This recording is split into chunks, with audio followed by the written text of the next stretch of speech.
Malam ini topik kita adalah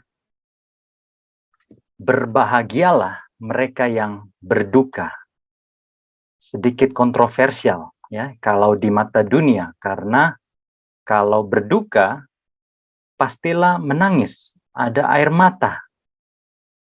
Tetapi Yesus mengatakan berbahagialah mereka yang berduka.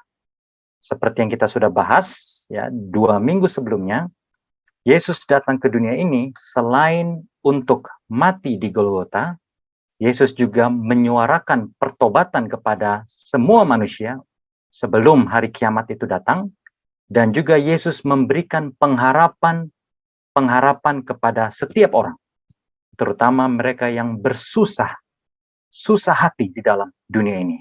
Seperti apa yang tertulis di dalam Yohanes 16 ayat 33 juga dikatakan bahwa selama kita di dunia ini pasti kita akan ada kesusahan. Ya, kalau bahasa Inggrisnya dikatakan tribulation, bisa karena penganiayaan atau bisa karena masalah-masalah hidup dan lain-lainnya. Kita pasti bersusah hati, dan Yesus memberikan kedamaian kepada kita. Dan pada malam ini kita akan membahas salah satunya, yaitu berbahagialah mereka yang berduka. Ayatnya dari Matius 5 ayat 4. Berbahagialah orang yang berduka cita, karena mereka akan dihibur. Nah, Bapak Ibu Saudara-saudara sekalian, kalau kita mempelajari Alkitab, di dalam Alkitab itu ada banyak kiasan-kiasan, ada banyak juga yang literal, ya. Dan malam ini kita akan membahas lebih dalam apakah yang dimaksud dengan berbahagialah orang yang berduka cita, karena mereka akan dihibur. Nah, ini gambar yang ada di invitation atau undangan yang sudah dibagikan kepada Bapak Ibu Saudara-saudara sekalian pada malam ini. Ini kejadian di Thailand bulan lalu. Ya. Ibu ini menitipkan anaknya di tempat penitipan anak, dan pada hari itu, hari yang naas itu, seseorang yang entah ada apa di dalam pikirannya, mendatangi tempat tersebut, membawa senjata api dan juga pisau, lalu dia menembaki semua anak-anak kecil yang ada di tempat penitipan anak tersebut. Dan tidak sampai di situ, ada beberapa yang tidak sempat ditembak, lalu dia menggunakan pisaunya dan dia tusuk semua anak-anak yang ada di situ. Ada banyak korban. Dan ibu ini adalah ibu dari salah satu korban penusukan atau penembakan yang brutal di Thailand bulan lalu. Dan ini yang terbaru ya. Kemarin gempa. Saya dikabari oleh teman saya, gempa katanya. Saya tidak tahu persis karena di sini puji Tuhan tidak terlalu terasa. Saya tidak tahu dengan Bapak Ibu Saudara-saudara sekalian. Di tempat saya tidak terasa. Tetapi begitu saya melihat berita, wah luar biasa. Ya di sini dikatakan puluhan korban meninggal. Tetapi tadi malam saya update, itu sekitar 160 orang meninggal. Saya tidak tahu sekarang ini. Tapi tadi malam 160 orang meninggal, dan mayoritas anak-anak. Luar biasa, kasihan ya. Kalau kita melihat hal-hal tersebut. Langsung saya kontak di grup, ya teman-teman saya katakan, kita doakan keluarga yang ditinggalkan, ya mereka yang berduka cita di Cianjur, dan kita doakan juga supaya kita juga tetap terlindungi. Karena hal ini bisa terjadi kepada siapa saja. Dan malam ini topik yang sangat menarik, karena kita dihibur oleh perkataan Tuhan Yesus sendiri yang mengatakan, berbahagialah mereka yang berduka cita, karena mereka akan dihibur. Mengapa berduka? Ada 2 poin yang kita bisa ambil dari Alkitab. Yang pertama, berduka arti literal, ya, orang-orang yang bersusah hati karena meninggalnya anggota keluarga atau kerabat atau sahabat. Kemarin juga teman saya, ya adik kelas, kurang lebih 3 tahun di bawah saya, adik kelas saya. Dia baru kehilangan seorang anak yang usianya 8 bulan. Saya belum sempat tanya sama adik kelas saya ini, mengapa sampai anaknya meninggal, apa karena sakit atau apa.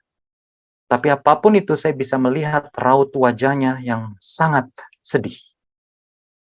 Dan sudah seharusnya kita pun pada saat melihat orang-orang yang berduka cita, Bapak Ibu Saudara-saudara sekalian, kita harus berempati dengan mereka. Karena Yesus sendiri pun menangis begitu melihat banyak orang-orang yang menangis pada saat Lazarus meninggal. Walaupun ada juga pemahaman yang mengatakan bahwa Yesus bisa melihat kedalaman hati daripada orang-orang yang menangis tersebut. Tetapi di sisi lain, saya percaya bahwa Yesus juga bersedih, ya, melihat betapa bersusah hatinya Maria dan Marta pada saat kehilangan saudara mereka, Lazarus. Itu adalah poin pertama. Berduka cita arti literal, bersusah hati karena meninggalnya anggota keluarga, kerabat, atau sahabat. Dan yang kedua, yang tidak kalah penting dan bahkan yang lebih penting dari segalanya, bila mana kita bersusah hati karena menangisi dosa. Ada contohnya, ya, nanti kita akan bahas bersama. Yang pertama, berduka karena kehilangan orang yang kita kasihi. Seperti yang saya sudah katakan di awal, contohnya adalah pada saat Lazarus mati. Kita buka Yohanes 11 ayat 19 sampai 25. Di situ banyak orang Yahudi telah datang kepada Marta dan Maria untuk menghibur mereka berhubung dengan kematian saudaranya. Ketika Marta mendengar bahwa Yesus datang, ia pergi mendapatkannya, tetapi Maria tinggal di rumah. Maka kata Marta kepada Yesus, "Tuhan, sekiranya Engkau ada di sini, saudaraku pasti tidak mati." Marta memiliki iman kepada Yesus bahwa Yesus sanggup menyembuhkan segala penyakit. Tetapi sekarang pun aku tahu bahwa Tuhan akan memberikan kepadamu segala sesuatu yang engkau minta kepadanya. Marta juga tahu bahwa segala sesuatunya tidak ada yang mustahil bila mana Yesus meminta kepada Bapa. Kata Yesus kepada Marta, "Saudaramu akan bangkit." Lalu apa kata Marta? "Aku tahu bahwa ia akan bangkit pada waktu orang-orang bangkit pada akhir zaman." Jawab Yesus, "Akulah kebangkitan dan hidup. Barang siapa percaya kepadaku, ia akan hidup walaupun ia sudah mati." Saudara-saudara sekalian, perhatikan ayat 24. Pada saat Yesus berkata kepada Marta, "Saudaramu akan bangkit," apa yang Marta katakan? Dia mengaminkan bahwa ya, dia mengenal saudaranya adalah orang yang baik, dan dia percaya bahwa Lazarus akan dibangkitkan. Kapan? Pada waktu orang-orang bangkit pada akhir zaman. Karena itulah yang dia ketahui dari kitab Taurat dan para nabi, bahwa ada kebangkitan di akhir zaman, dan itulah yang diimani. Tetapi Marta sedikit melupakan bahwa Yesus inilah sumber kebangkitan dan hidup. Marta lupa bahwa Yesus bukanlah orang biasa. Yesus adalah Tuhan yang mengambil rupa menjadi manusia. Itulah sebabnya Yesus katakan, "Akulah kebangkitan dan hidup." Perhatikan, barang siapa percaya kepadaku, ia akan hidup walaupun ia sudah mati. Jadi pesan penting saudara-saudara sekalian yang dikatakan kepada kita oleh Yesus sendiri, bahwasanya walaupun kita berduka, ya, saya yakin kita semua pasti pernah berduka. Kalau ada dari antara kita yang masih terlalu muda, belum ada kerabat atau sahabat yang meninggal, cepat atau lambat hal ini akan dialami. Dan tidak menutup kemungkinan akan ada waktunya bagi kita, ya, dengan seizin Tuhan bisa juga kita diistirahatkan, ya, sebelum kiamat datang. Tapi intinya saudara-saudara sekalian, Perhatikan ayat 25. Barang siapa percaya kepadaku, kepada siapa? Kepadaku, kepada Yesus, maka ia akan hidup walaupun ia sudah mati. Artinya ada pengharapan walaupun seseorang yang percaya kepada Yesus sudah mati, tetapi kita memiliki pengharapan akan kebangkitan. Itulah sebabnya Yesus memulai topik kebangkitan di ayat 23. Saudaramu akan bangkit. Masalahnya, Marta cuma tahu bahwa masa kebangkitan itu adalah nanti. Ya, pada saat hari kiamat itu datang, yaitu kedatangan Yesus yang kedua kali. Tapi dia lupa bahwa Yesus inilah sumber kebangkitan. Jadi sekiranya Yesus mau membangkitkan pada saat itu, maka hal itu akan membuat saudaranya Lazarus bangkit. Dan saya harap kita semua familiar ya dengan cerita ini. Karena pada akhirnya kita tahu Yesus membangkitkan Lazarus pada hari itu. Saya tertarik dengan cerita kalau tidak salah minggu lalu ya, di berita minggu lalu atau 2 minggu lalu, setahu saya minggu lalu. Ya, ada orang yang dikatakan mati suri ya, di Bogor itu kalau tidak salah. Heboh ya. Sosial media heboh. Karena katanya mati lalu tiba-tiba bangkit kembali. Ya. Tetapi setelah ditelusuri ternyata orang tersebut menghindari hutang, jadi dia berpura-pura mati, tapi kemudian ya tertangkap basah. Ternyata dia hanya berpura-pura saja. Saudaraku, tidak ada yang kebetulan dalam dunia kita ini. Dan itulah sebabnya Yesus, kalau saudara perhatikan pada pasal ini, Yesus memilih untuk menunda kedatangannya ke tempat di mana dia dipanggil, yaitu di tempat Lazarus. Karena dia tahu bahwa pada akhirnya Lazarus harus mati. Dan dia menunggu sekian lamanya, kalau kita baca dalam Alkitab, 4 hari itu ya. Dan itu tidak ada cerita mati suri lagi. 4 hari. Bayangkan saudara-saudara sekalian. Ya. Kalau 3 hari, mungkin ya 2-3 hari, walaupun itu sangat jarang terjadi. Nah ini 4 hari. Karena secara ilmu pengetahuan, secara medis, 3 hari saja tidak makan, tidak minum, itu benar-benar sudah lemas. Apalagi sudah dibungkus dengan kain kafan dan dimasukkan di tempat tertutup. Ya, kalaupun mau pura-pura mati, tidak bisa. Ya. Jadi, saat itu Lazarus benar-benar mati. Tidak ada cerita. Dan buktinya lagi pada saat kubur itu dibuka, dan ingat, orang-orang Yahudi pada saat itu mengatakan apa kepada Yesus? Waduh, kenapa dibuka? Itu pasti sudah berbau busuk. Karena mereka sudah yakin sekali bahwa Lazarus benar-benar mati. Tetapi Yesus membuktikan kuasa keilahiannya. Dia bangkitkan Lazarus dari kematian. Dan ini adalah bukti bahwa dia sanggup melakukan segala hal. Dan kita tahu bersama, Yesus sendiri pun mati dan kemudian dibangkitkan. Dan itulah sebabnya ada tertulis, bila mana Yesus tidak bangkit dari kematian, atau bahkan tidak ada kematian sama sekali, maka orang-orang Kristen adalah orang-orang yang paling malang. Untuk apa kita percaya Tuhan kita? Kalau kita hanya memiliki pengharapan pada saat hidup saja. Dan setelah mati kita sirna. Sama seperti orang-orang fasik di luar sana. Itulah sebabnya dikatakan kalau kita tidak punya pengharapan akan hidup kekal, lebih baik makan, minum, pesta. Tidak usah pikirkan datang ke gereja, tidak usah pikirkan komsel atau pelajaran Alkitab ini, hidup senang-senang saja. Karena iman kita percuma. Kalau tidak ada kebangkitan. Tetapi malam ini kita belajar bersama bahwa kita memiliki janji, yaitu kebangkitan. Itulah sebabnya Yesus katakan, berbahagialah mereka yang mati. Ya, berduka cita.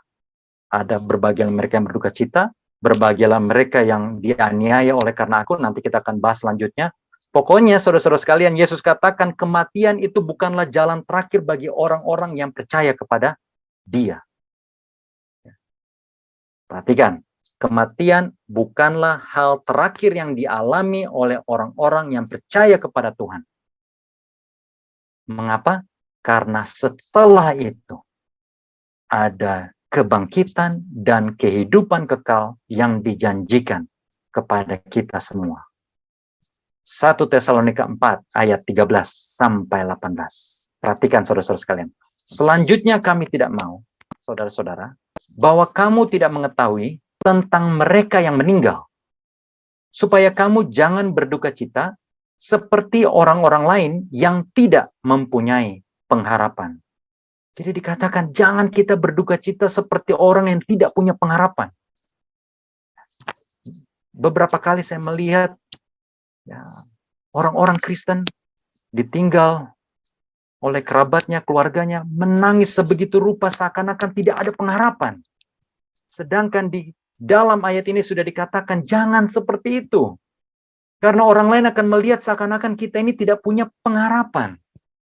Ya, jangan. Berduka cita, yes. Tapi kalau berlarut-larut dalam kesedihan karena kita tidak punya pengharapan, no.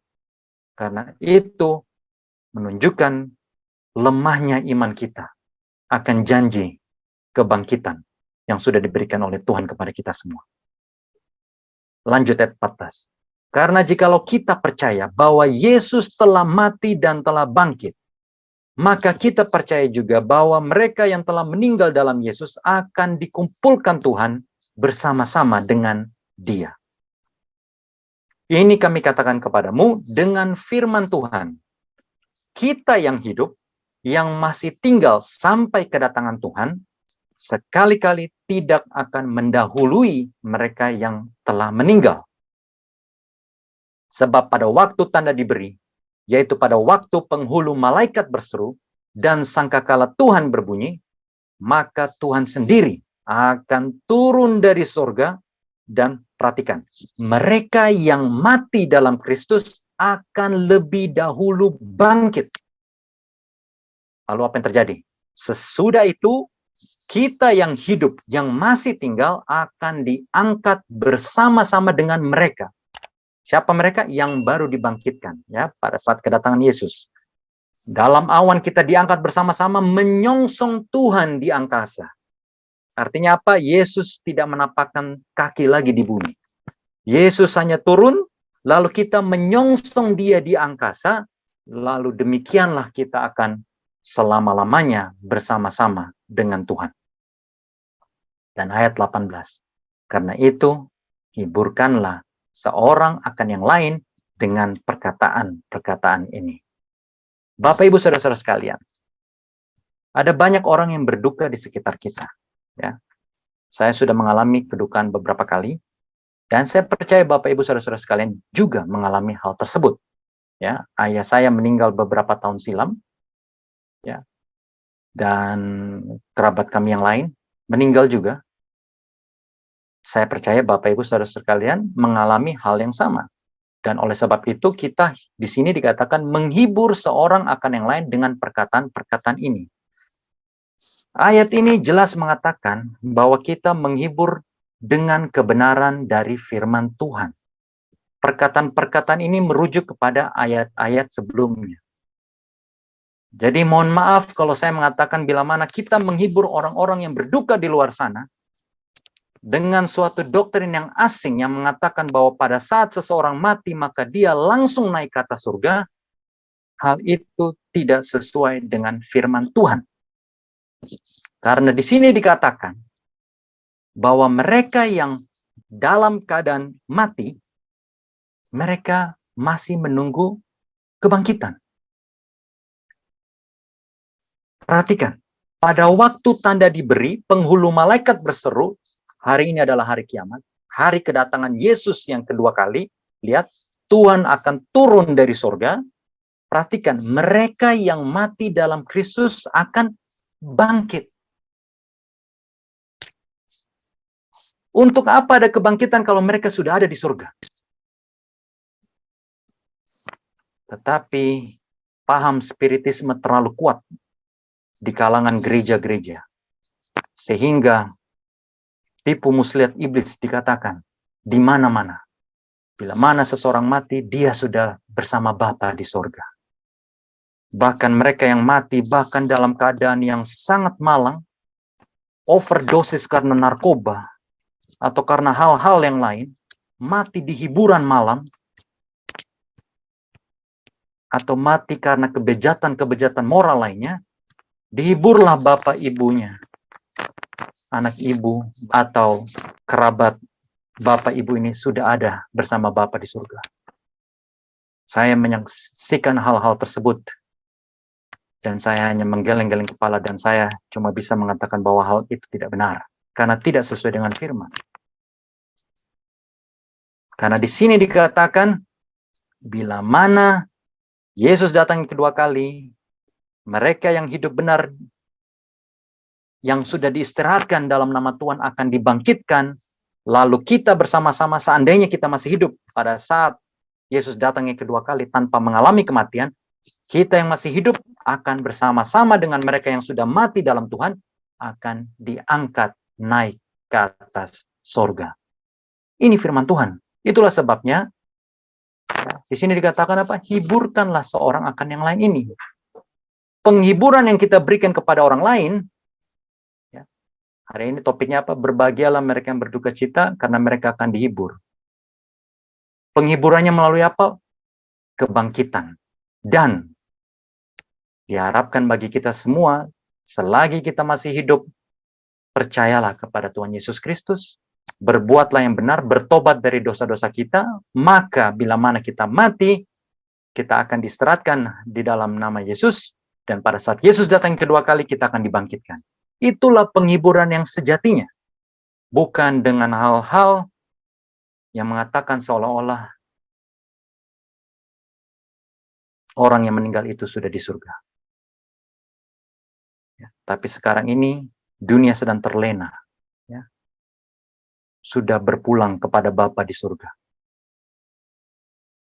Saya melihat seorang pendeta menghibur teman saya yang ibunya meninggal. Oh, jangan khawatir, saya melihat dengan mata iman saya. Ibu kamu sudah di surga. Saya melihat bersama-sama dengan Yesus di surga. Luar biasa. Ada tertulis, ujilah segala sesuatu, berpeganglah pada yang baik. To the law and to the testimony. If they don't speak according to this word. Kalau ada yang berbicara tidak sesuai dengan firman Tuhan, itu karena mereka tidak memiliki terang. Ya, kita akan bahas lebih dalam nanti, ya. Kalau di ruang diskusi ada tanya jawab. Yang jelas, Bapak Ibu Saudara-saudara sekalian, perhatikan. Kalau saja orang yang mati dalam Kristus langsung naik ke atas surga, untuk apa ada kebangkitan? Dan yang kedua, Lazarus akan protes. Kenapa dia sudah di surga lalu disuruh bangkit lagi untuk menderita di dunia ini? Sesuatu yang perlu kita pertimbangkan. Yang kedua yang tidak kalah penting, berduka cita, menangisi dosa. Dan ini adalah hal yang terpenting. Kenapa? Karena pada saat Yesus di dunia ini, Yesus selalu menyuarakan pertobatan. Tadi malam saya mendengar sebuah khotbah, ya, dari seorang pendeta yang terkenal.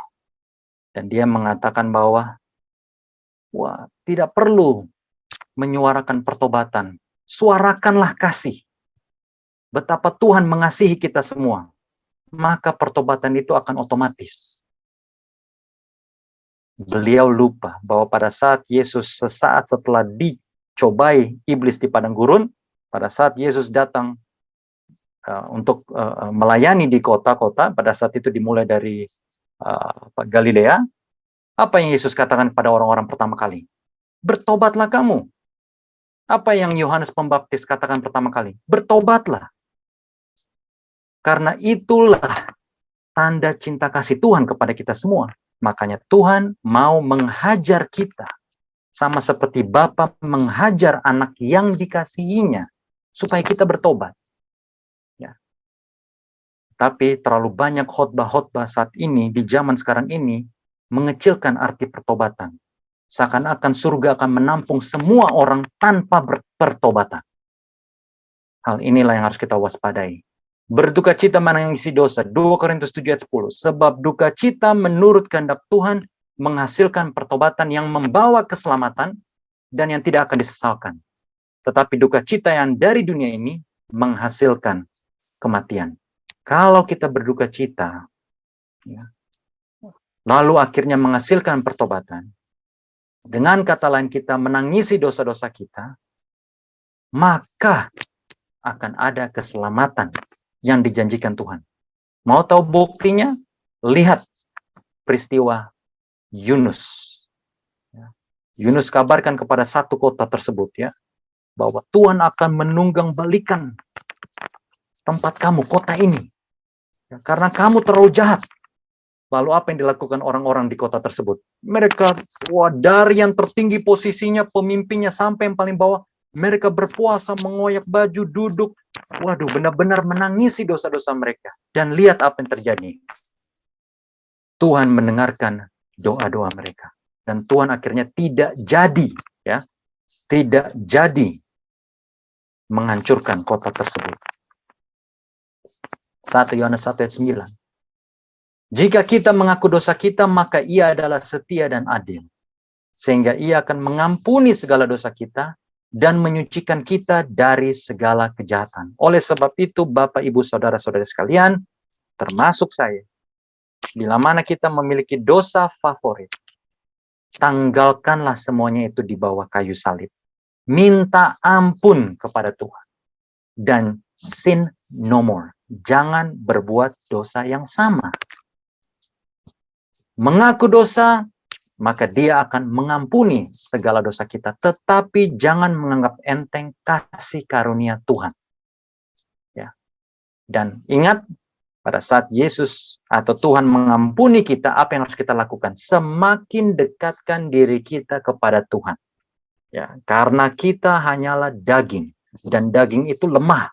Walaupun roh kita mungkin kuat, tetapi daging kita lemah. Oleh sebab itu, terus perbaharui janji keselamatan itu, mendekatkan diri kepada Tuhan, baca firman, berdoa, dan melakukan segala sesuatu kebaikan, dan pada akhirnya Kristus akan tinggal di dalam diri kita, dan akan menyucikan kita dari segala kejahatan. Kita bersyukur atas Roh Kudus yang sudah dijanjikannya kepada kita, dan mintalah Roh Kudus itu. Yesus sudah katakan juga, ya, dalam Alkitab, kitab Yohanes dikatakan, mintalah. Dan Tuhan akan memberikan kepada kita. Dan sesungguhnya Roh Kuduslah yang akan menginsafkan dosa kita. Kita akan merasa berdosa oleh karena Roh Kudus. Oleh sebab itu, bila mana kita tidak mendengarkan perkataan Roh Kudus, kita menikmati dosa itu, maka kita tidak akan meminta ampun. Kita mau supaya Tuhan memaklumi dosa kita. Nah, ini yang bahaya. Dan kita tidak akan berduka cita oleh karena dosa kita. Tetapi, bila mana kita mengakui dosa kita dan benar-benar menyesalinya, ya, dan kita akan membenci dosa itu, maka hidup baru akan diberikan kepada kita dan kita memiliki suatu hidup yang baru, disucikan dalam kasih-Nya, dalam darah-Nya, dan orang akan melihat kita berbeda. Dan itulah sebabnya Tuhan Yesus katakan, berbahagialah mereka yang berduka cita, karena mereka akan dihibur. Kenapa? Karena kita punya pengharapan. Ya, bagi mereka yang mati dalam Kristus, kita punya pengharapan. Oleh sebab itu, jangan terlalu berduka cita seakan-akan orang itu tidak ada pengharapan. Yang perlu kita pikirkan, bagaimana dengan saya? Apakah saya pada saat saya dipanggil untuk diistirahatkan, apakah saya dalam keadaan setia atau tidak? Ya, saya mendengar cerita dari teman saya, ya, sahabat saya, saudara saya, ibu mertuanya, sekian lamanya tidak kenal Kristus, tidak mau kenal Kristus, tetapi menjelang kematiannya, beliau diistirahatkan sebelumnya menerima Kristus sebagai juru selamat pribadi. Dan saya katakan itu bukan suatu hal duka cita. Saya mendengar itu, saya terharu dan saya, wah, haleluya, luar biasa. Ya. Karena yang paling penting di dalam kehidupan kekristenan adalah garis akhirnya, saudara-saudara sekalian.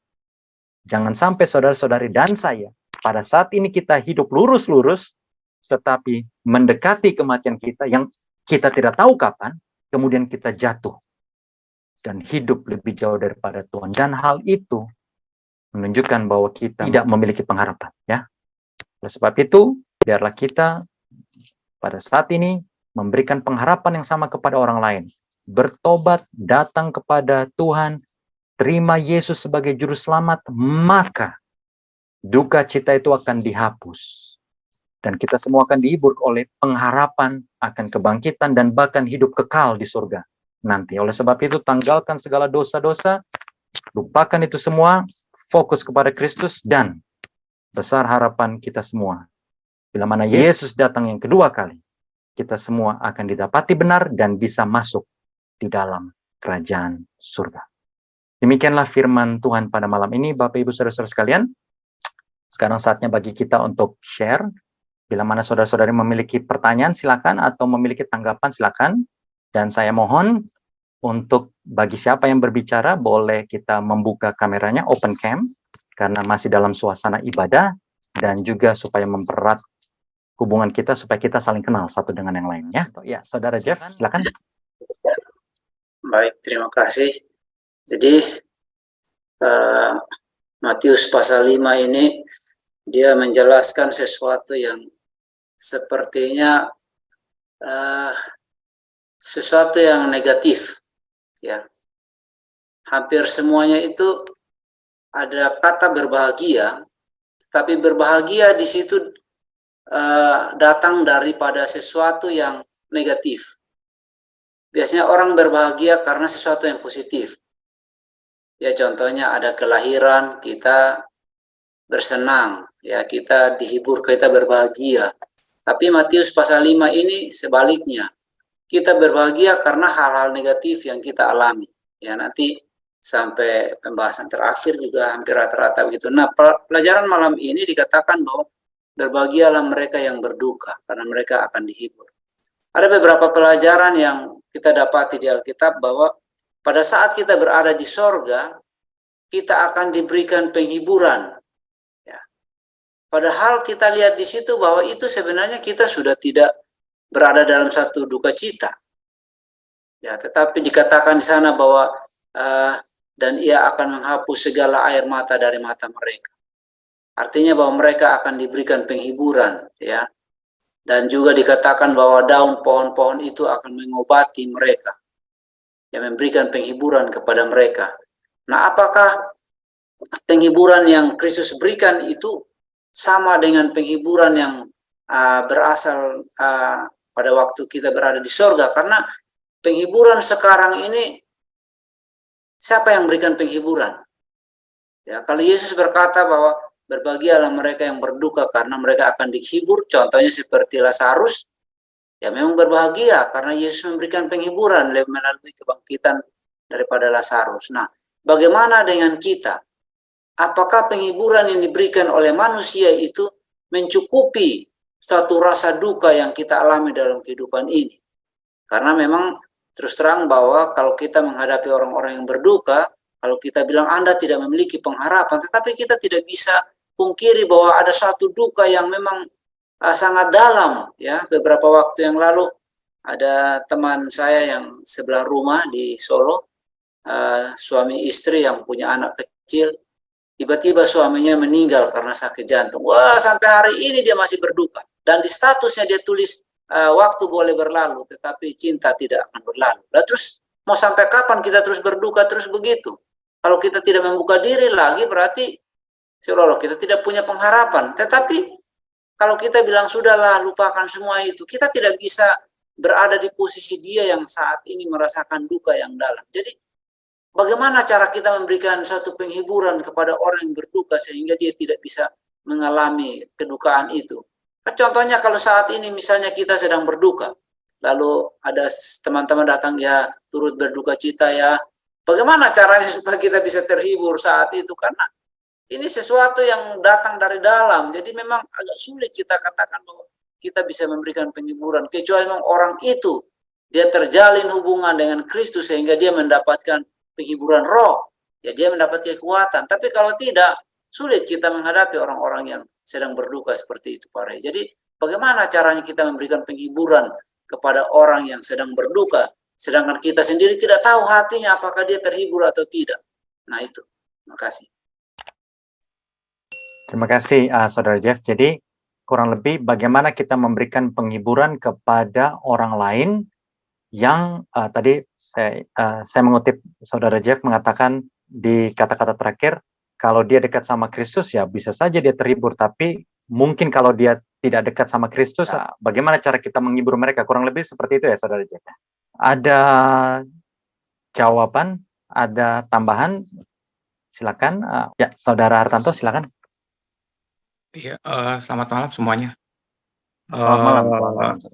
Saya juga merasakan baru beberapa bulan ini kedukaan ya. Tetapi menurut saya kalau memang kita tidak di dalam Kristus itu memang penghiburan yang kita cari itu kan yang manusia cari pasti apa yang ada di dunia, apa yang dia lihat, apa yang dia rasakan. Padahal kan Tuhan bilang penghibur itu adalah Roh Kudus itu sendiri. Nah ini menjadi masalah sih sebenarnya. Bagaimana manusia yang tidak percaya Tuhan dan tidak memiliki Roh Kudus? Itu akan menjadi seperti lingkaran setan kan? Dia akan mencari penghiburan. Contoh ya, ada orang kaya, bintang film. Apa yang dia tidak punya gitu? Terus pada saat dia digojok-gojok dan di ridicule di dalam medsos dia merasa hampa dan bunuh diri gitu loh. Kalau di dalam logika manusia itu kan, lah kamu kaya, apa yang tidak bisa dihibur kan gitu. Ya kalau itu ya pergi aja sama teman-temanmu, hiburlah dirimu sendiri. Saya menarik kesimpulan satu gitu.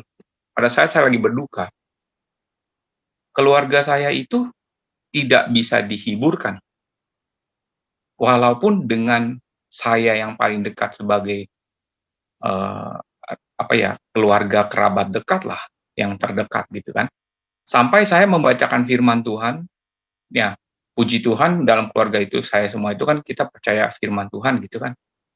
Dan saya bilang gitu loh, kalau Roh Kudus tidak menghibur kita, kayak orang dunia deh sekarang, kalau mereka mendapatkan masalah pasti bilang, kamu pergi aja ke psikologi ya kan, cari coba jati dirimu yang di dalam, cari ketenangan dari hatimu, bongkar hatimu.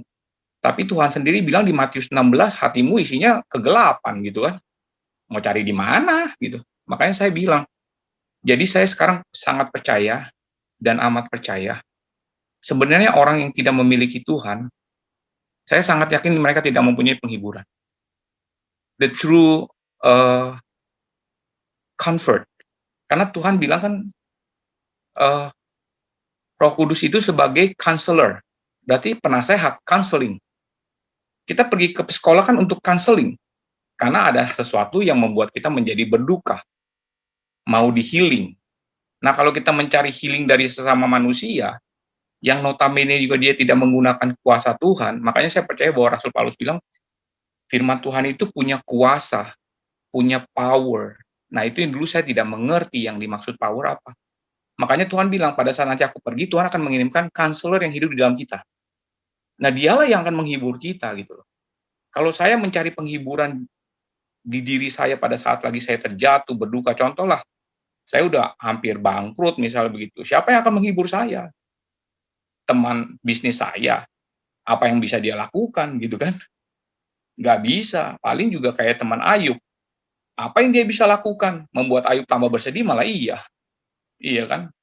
At the end-nya kan Tuhan interceding, artinya pada saat itu memang Roh Kudus belum diberikan di dalam diri kita gitu kan, sehingga Tuhan yang berbicara langsung pada Ayub dengan marah, tapi marahnya Tuhan itu justru memberikan faith, iman. Nah, iman itulah yang menghibur Ayub gitu loh. Dan petunjuk Tuhanlah yang menghibur Ayub. Di dalam orang berduka kan mereka tidak mempunyai petunjuk. Mereka itu di dalam kebimbangan dan kegelapan gitu. Nah, itulah setan bisa mengikat mereka. Nah, disitulah titik yang terpenting, kita butuh penghibur yang benar gitu. Dan Roh Kudus itu kan Tuhan bilang kita harus berbuah. Dari mana kita bisa berbuah kalau kita tidak punya Roh Kudus? Segini Roh Kudus itulah yang menghasilkan buah-buah roh. Nah, di dalam buah roh itu kan ada 9. Kasih, itu kan membuat kita terhibur. True love. Kalau kita mau lihat, Rasul Petrus dan Yudas.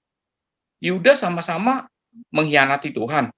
Rasul Petrus juga mengkhianati Tuhan. Tapi bedanya, Tuhan Yesus Kristus pada saat di Yohanes 21 menghibur Rasul Petrus.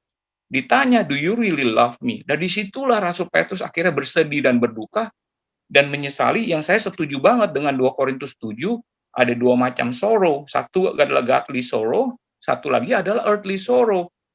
Yang dialami oleh Yudas, semua manusia pasti akan mengalami kedukaan. Nah, pertanyaannya, kedukaan itu dihasilkan di dunia ini, earthly sorrow atau godly sorrow? Kalau godly sorrow, otomatis kita akan begging sama Tuhan, dan Tuhan akan mengirimkan the true counselor. The true counselor, kita tidak mencari penghibur di dunia ini, psikolog di dunia ini, mencari nasihat di dunia ini, yang notabene juga akan membawa kepada kematian. Saya melihat itu dan saya mengalami itu. Jadi buat saya sangat yakin manusia yang memiliki Tuhan Yesus Kristus dan dia tidak meminta Tuhan Roh Kudus, kan Tuhan bilang, mintalah maka engkau akan diberikan. Dan Tuhan bilang di Lukas itu, yang diberikan itu Roh Kudus loh. Bukan, kan Tuhan bilang, kamu yang evil aja, kalau anakmu meminta roti, kau berikan roti. Apalagi Bapamu di surga, yang meminta kamu ketok minta-minta, pasti akan diberikan Roh Kudus. Roti sama Roh Kudus kan jauh lebih baik Roh Kudus, karena dialah the true Spirit of God, Roh Tuhan gitu loh. Nah, menurut hikmat yang diberikan Tuhan kepada saya, dan saya sangat yakin orang yang tidak memiliki Tuhan Yesus Kristus, dia hanya menghibur diri dia secara sesaat, dan itu akan membawa mereka kepada kematian. Simple as that. Tapi ya saya percaya Roh Kudus lah is our true peace, our true joy, our true love, and dialah yang akan benar-benar yang akan menghibur kita. Terima kasih. Amin, amin.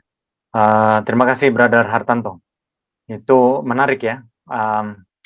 The true comforter, counselor, tadi sudah bilang, yang menghibur kita, counselor kita itu sebenarnya Roh Kudus. Jadi ya berhubungan dengan pertanyaan yang ditanyakan oleh Saudara Jeff, ya bingung juga Saudara Jeff ya. Jadi memang kalau ada orang yang tidak kenal Tuhan, ya kita cuma bisa bilang our condolences, turut berduka cita, lalu kita mencoba untuk menghubungkan dengan Tuhan supaya beliau atau siapapun orang-orang yang berduka itu tidak lari meninggalkan Tuhan. Tapi benar yang dikatakan oleh Saudara Hartanto, saya setuju sekali bahwa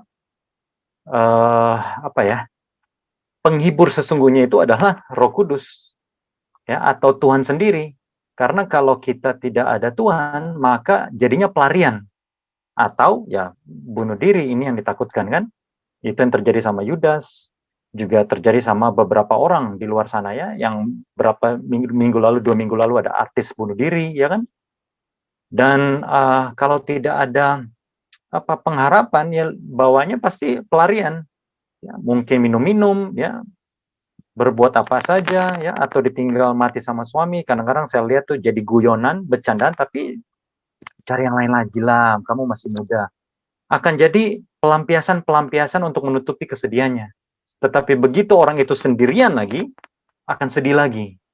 Tetapi kalau kita memiliki Tuhan, maka kita punya pengharapan. Makanya Bapak Ibu Saudara-saudara sekalian, sekarang begitu ada yang kedukaan, ya saya selalu berdoa kepada Tuhan supaya saya bisa bagaimana Tuhan berikan hikmat, supaya saya bisa dipakai Tuhan untuk menghubungkan orang tersebut kepada pengharapan yang lebih baik, yaitu pengharapan akan Tuhan. Karena kalau cuma sekedar turut berduka cita saja, yang which is kita menunjukkan simpati, tapi orang itu menolak Tuhan, menolak Kristus, ya kita mau bilang apa?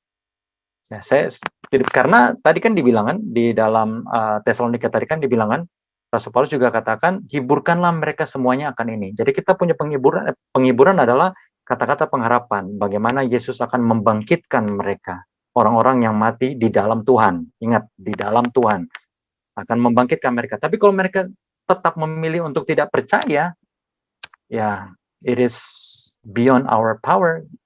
Itu bukan kuasa kita lagi. Jadi kita cuma bisa menawarkan, tapi ya, selebihnya adalah pilihan mereka. Kurang lebih seperti itu, Saudara Jeff. Jadi memang agak sulit, Saudara Jeff. Ya, bagaimana kita mau menghibur mereka kalau mereka tidak percaya kepada Tuhan? Jadi, ya saya pribadi, pengalaman saya berdoa supaya Tuhan berikan hikmat supaya bisa menghubungkan mereka dengan pengharapan kita, yaitu di dalam Tuhan. Karena ya, itulah pengharapan kita satu-satunya, ya kan? Karena nah, kalau tidak ada pengharapan itu akan kebangkitan dan hidup kekal. Rasul Paulus saja katakan kok, kita adalah orang yang paling kasihan istilahnya, ya kan? Karena tidak ada pengharapan kehidupan setelah kematian. Kurang lebih seperti itu. Terima kasih, Brother Hartanto ya, Saudara Hartanto. Semoga kita juga terus meminta kuasa Roh Kudus itu, mintalah maka akan diberikan, supaya Roh Kudus juga akan selalu menghibur kita. Itulah peran Roh Kudus ya, selain menginsafkan kita. Dan tadi godly sorrow sudah dibahas ya. Jadi sesalah apapun kita dalam hidup kita, jangan pernah terpikir untuk bunuh diri. Tangisilah dosa kita, bertobatlah, maka Tuhan akan memberikan kepada kita suatu hidup yang baru. Dan itu terjadi sama Rasul Petrus. Tadinya dia percaya diri, oh, walaupun mereka ini mengkhianati engkau, tapi aku tidak akan meninggalkan engkau. Lalu Yesus katakan apa? Sebelum ayam berkokok, kamu sudah sangkal aku 3 kali. Oleh sebab itu pada saat dia menyangkal, dan kemudian beberapa saat kemudian dia bertemu dengan Yesus kembali, sudah hilang percaya dirinya Petrus. Ya kan? Sudah hilang rasa percaya diri. Dan saat itulah benar-benar Roh Kudus bisa masuk. Pada saat kita terlalu percaya diri, Roh Kudus tidak bisa masuk. Karena kita mengeraskan hati. Tapi kalau kita, ya Wahyu 3 ayat 20, barang siapa membukakan pintu, Yesus kata apa? Aku akan masuk dan makan bersama-sama dengan dia. Jadi Yesus tidak mau dobrak pintu. Ya. Bisa, Yesus bisa. Tapi Yesus tidak mau. Ya, Yesus mengetok di depan pintu. Barang siapa mendengarkan aku, mengetok pintu dan membukakan, aku akan masuk dan makan bersama-sama, dan dia di dalam aku. Itulah kurang lebih. Jadi, ya kita cuma tawarkan kepada mereka. Dan ingat, Bapak Ibu Saudara-saudara sekalian, pesan yang sangat penting. Jangan pernah menghibur seseorang dengan tipu muslihat. Jangan. Ya, karena saya sudah lihat beberapa kali. Ya, dihibur dengan kata-kata, oh, dia sudah masuk di surga.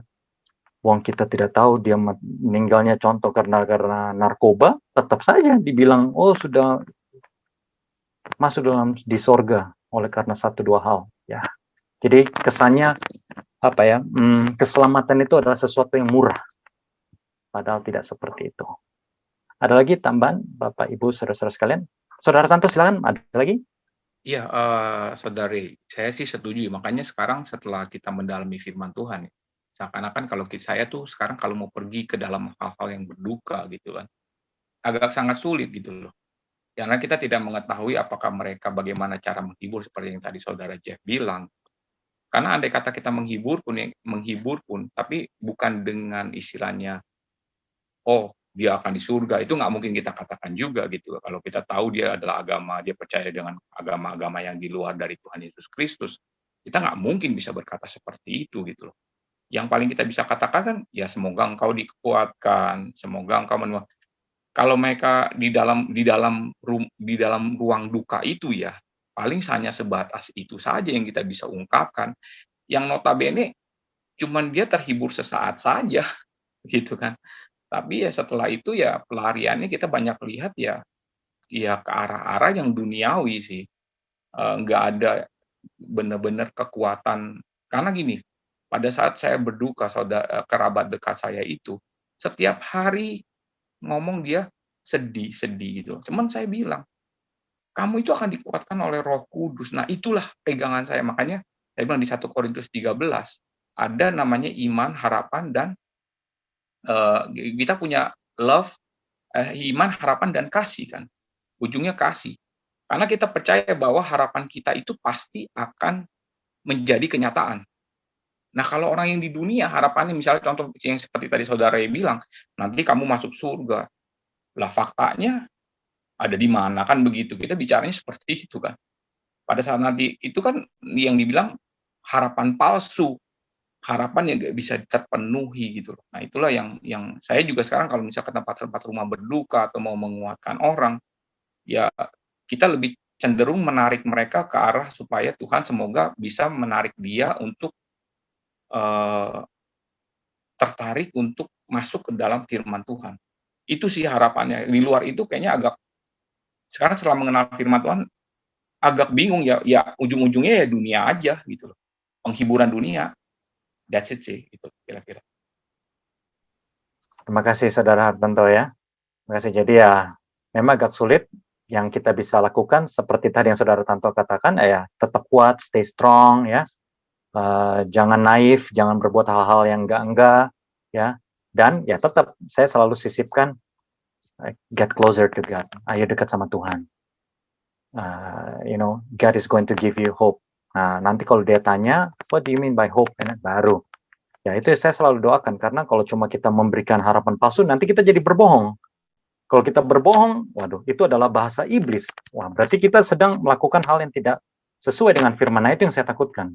Jadi saya tidak mau memberikan harapan-harapan palsu kepada orang-orang lain. Ya, terima kasih Saudara Tanto, sudah tidak ada lagi. Demikianlah pelajaran kita pada malam ini, Bapak Ibu Saudara-saudara sekalian. Semoga kita semua tetap dekat dengan Tuhan ya. Karena kita tidak tahu kapan waktunya. Kalau Tuhan izinkan, kita bisa mengecap kematian. Dan kalau itu terjadi, pastikan Bapak Ibu Saudara-saudara sekalian dan saya dalam keadaan dekat dengan Tuhan. Karena kalau tidak, ya, kita tidak punya pengharapan. Ya, oleh sebab itu kita harus dekat dengan Tuhan dan berikan pengharapan ini juga kepada orang lain, bahwasanya kalau engkau percaya kepada Tuhan, kepada Yesus Kristus yang telah diutus, dialah kebangkitan dan hidup, dan sudah terbukti dia bangkitkan Lazarus, dan dari seluruh pemuka agama, bayangkan Bapak Ibu Saudara-saudara sekalian, cuma Yesus yang kuburnya kosong.